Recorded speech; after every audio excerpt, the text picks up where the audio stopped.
Alright guys, Forsaken just revealed more for the Chapter 3 update, including to smaller updates coming very soon. Some new Elliot lore. Let's get into it! With the Jane Doe update coming out very soon, there are actually several sneak peeks and details from the recent showcase video, the Forsaken YouTube channel, that are worth talking about. Alongside Jane Doe herself, the devs also confirmed that we're going to be seeing smaller updates leading up to the release, and both of them seem to be slightly different from what we usually expect from Forsaken updates. The first of these updates is the Friday the 13th update, which is expected to release this Friday. Now, normally when we see Friday the 13th themed updates in Forsaken, they usually revolve around Slasher getting buffs or small gameplay changes that make him stronger for a limited time. However, according to what we've seen so far, this update might actually be a bit different compared to previous ones. We don't know all of the exact details yet, but it looks like this event won't follow the exact same formula we're used to seeing. And not only are we getting this update, but Jane Doe's March 18th buffs will also be releasing a day early so that the main focus on March 18th can be entirely on Jane Doe. The event has been confirmed to arrive on the 17th, giving players the chance to experience the Jane Doe buffs before Jane Doe fully releases. Hopefully, we might see another sneak peek right before Jane Doe releases in this update. One thing that hasn't been shown yet is her LMS theme, which could potentially appear as a short snippet.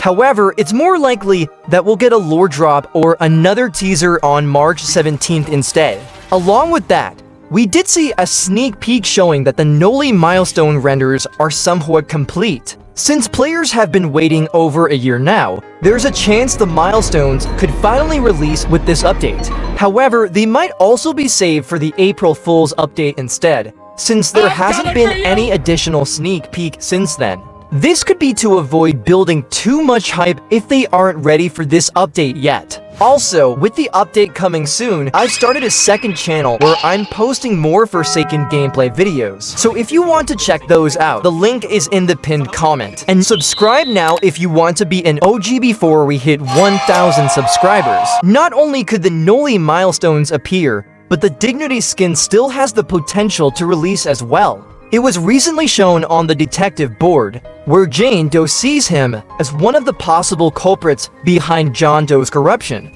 His redesign has already been shown, along with the possible variants that could come with the skin, so now it's just a matter of whether he arrives with the Jane Doe update. What do you expect to see on Friday the 13th and March 17th?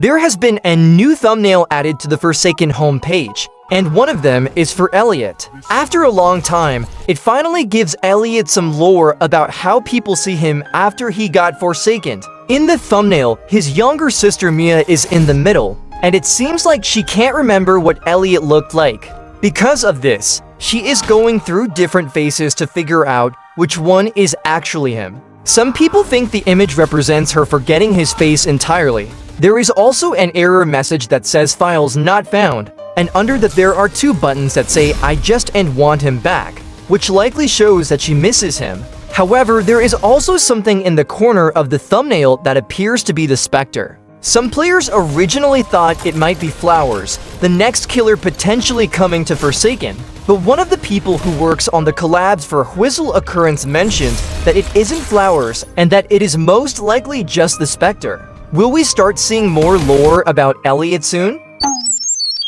We now have Alexis Funny currently working on it, and this skin is based off Jason. Alex showcased Jason's mask with a broken hole that seems to show off his eye, while still keeping the usual hockey mask style that Jason wears. He also mentioned the original Roblox version of Jason's hockey mask, saying that this design is mixed with it to make it unique and give it a different style instead of being exactly like Jason. With this, Spaint has already made a combination of both masks.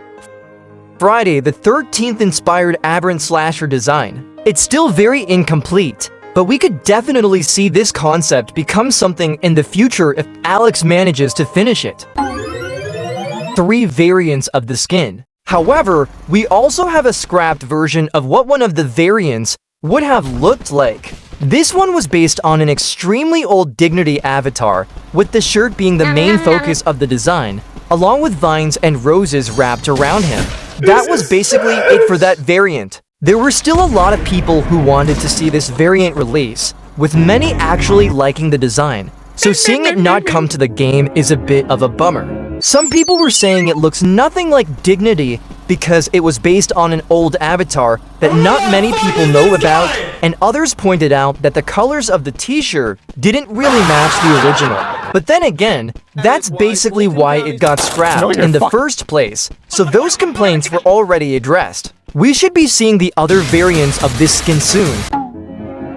So there are many upcoming killers planned for Forsaken. One of those killers is Cool Killer. He is based on the Cool Killer from old asymmetrical horror games on Roblox, such as Midnight Horror. Bow's Necrosis mentioned that the Cool Killer animations were completed back in January 2025. The only things missing were the intro and outro. It really looked like this killer was completely ready and supposed to release very early on. The design was meant to take inspiration from Maximumid's original Roblox Cool Killer.